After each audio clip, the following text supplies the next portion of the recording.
Olá, estamos aqui hoje no 9º Encontro Nacional de Substrato para Plantas e o 3º Congresso Brasileiro de Resíduos Orgânicos.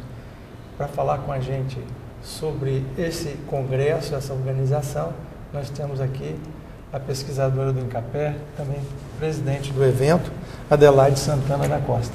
Adelaide, olha, nós vimos algumas palestras, né? E um tema bastante concorrido, sobre a questão dos resíduos orgânicos e o substrato para plantas. Gostaria primeiro, Adelaide, se você pudesse explicar o que é substrato para plantas.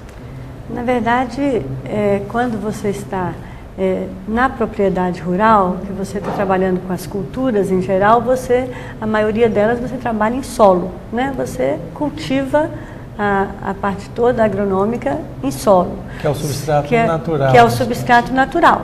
Só que, em alguns procedimentos dentro da agricultura, você precisa de substratos fora do solo, que são substratos utilizados para a produção de mudas, para a produção de plantas ornamentais, para a produção de vasos para decoração. Sim. E tudo isso precisa de substratos que não é propriamente o solo, que são oriundos de resíduos gerados na própria agricultura ou de outros substratos que são agregados para fazer o componente que a gente chama substrato, que é o componente que substitui o solo dentro dessa nova realidade. Sim. Então, por exemplo, quando nós trabalhamos com fruticultura, com café, com ornamentais, você vai cultivar em solo, mas as mudas são produzidas em substratos especiais, que são substratos oriundos de resíduos orgânicos e mistura de resíduos para que a plântula se desenvolva inicialmente para ter uma condição adequada para levar para campo. Então isso é chamado, que a gente chama nesse 9º encontro, de substrato para plantas. Certo, só para uma demonstração para o telespectador, tipo assim, algum tipo de substrato alternativo, a fibra do coco, por exemplo, exatamente, também é usada, né? A fibra do coco ela é utilizada principalmente como volume, né, e para concentração da umidade dentro daquele substrato, que você pode colocar outras misturas, porque o importante é que esteja dentro daquele substrato os nutrientes adequados para suprir as necessidades das plantas. Esse suprimento da necessidade da planta precisa de agregar algo mais, por exemplo, a fibra de coco, né? Adubos adequados para complementação dessa necessidade nutricional. E a hidroponia? A hidroponia dentro desse Encontro Nacional do Substrato para Planta, a água passa a ser o substrato, né? E essa água, como substrato, ela também precisa de agregar os nutrientes.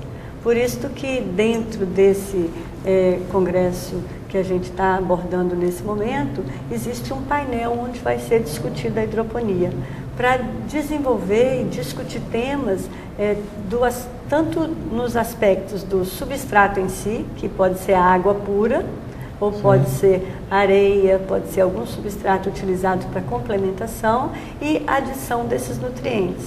E, lógico, tem interação também de outros fatores, como as condições climáticas que esse sistema hidropônico está submetido, né? Se você vai colocar sobre telado, se você vai fazer um cultivo protegido ou não. Então, a maneira mais adequada de trabalhar com hidroponia, ela está sendo discutida em um painel específico com profissionais que entendem de todos esses fatores que influenciam o desenvolvimento das plantas. Certo. A gente, quando fala no solo, a terra, né, comum da propriedade agrícola, as pessoas associam às vezes com um suporte físico, né? Exatamente. Mas o solo tem algo mais nesse processo, e aí entra a importância aí dos resíduos orgânicos, né? Exatamente. Esses resíduos orgânicos são oriundos de diferentes locais, né, de diferentes atividades agrícolas, e esses resíduos eles podem ser transformados em substratos. Por exemplo, palha de café, resíduos da cana-de-açúcar, do próprio coco, que você acabou de comentar, então resíduos da bananeira, tudo isso ele pode fazer uma interação desses resíduos para formar o substrato para plantas. Assim, então, você vai agregar valor, né, ao que você chama de solo, né, no caso, que apenas para sustentação. Então, você tem que ter a sustentação das plantas, mas você tem que também a reposição de nutrientes necessários para o desenvolvimento. Certo.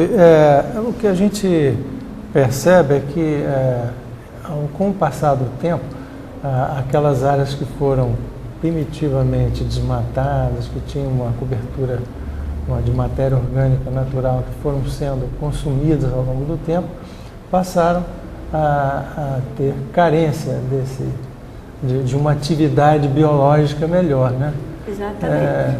Explica um pouquinho isso para a gente. Na verdade, a agricultura tradicional, né, ela foi, ao longo dos anos, ela foi sendo muito extrativista. Ela só retirava do solo sem se preocupar em repor, né? Então, nós tivemos uma era muito forte, né, de adubos químicos que fariam a reposição desses nutrientes sem se preocupar com a parte orgânica. E com essa evolução dessa era de adubos químicos, foi se sentindo a necessidade de repor a questão da matéria orgânica no solo, que a matéria orgânica é que vai dar uma liberação mais lenta desses nutrientes. O adubo químico, ele pode ser lixiviado, alguns dos elementos, né?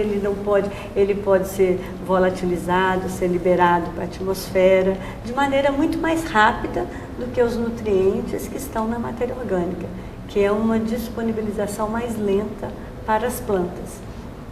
Então, com isto, a matéria orgânica ela passa a ser um fator fundamental dentro do processo da produção agrícola. Como na retirada da parte comestível, né, que é a alimentação humana, junto com a parte comestível, vai também partes da planta que poderiam estar retornando para o campo. Quando ela retorna para o campo, as partes que não são comestíveis dentro daquela planta retorna para o campo, ela vai repondo gradativamente a matéria orgânica, mas ela não repõe 100%, porque o alimento que é retirado, ele sai, né? Ele sai daquele ambiente agrícola. Então, você tem que fazer uma reposição com outras alternativas. Então, busca-se resíduos orgânicos de outras culturas para repor aquela parte que foi eliminada pela parte comestível. E aí você não tem uma degradação do solo. Senão, se você só for retirando a matéria orgânica, você vai proporcionar uma degradação daquele meio ambiente. É um desequilíbrio, né? Exatamente, causa um desequilíbrio ecológico do solo. E aí isso vai refletir diretamente na qualidade dos produtos que são gerados pela agricultura e na produtividade, na quantidade de alimento produzidos dentro daquela área. Certo. O homem imitando um pouco a natureza, né? Exatamente. Um pouco do que era o processo natural. Né? Morrem os animais e eles mesmos adubam o solo, defecam, as fezes se dissolvem, a água infiltra no solo e a matéria orgânica... E as propriedades, na verdade, os agricultores que conseguem sobreviver da própria propriedade sem ter que retirar o alimento dali, retira, mas é o consumo próprio, ele faz essa reposição natural. Mas quando você pensa em alimentação de uma população em nível de Brasil, em uma população mundial, hoje 7 a retirada bilhões, é muito grande. Né? Então você tem que fazer uma reposição de alguma forma. Então a matéria orgânica passa a ser um fator fundamental e para você voltar, né, com uma agricultura sustentável, você precisa também de já começar com mudas de qualidade. Algumas culturas você precisa da semente de qualidade, outras culturas você trabalha com as mudas de qualidade. Vamos falar sobre isso no próximo bloco. Vamos a um rápido intervalo. Fique conosco.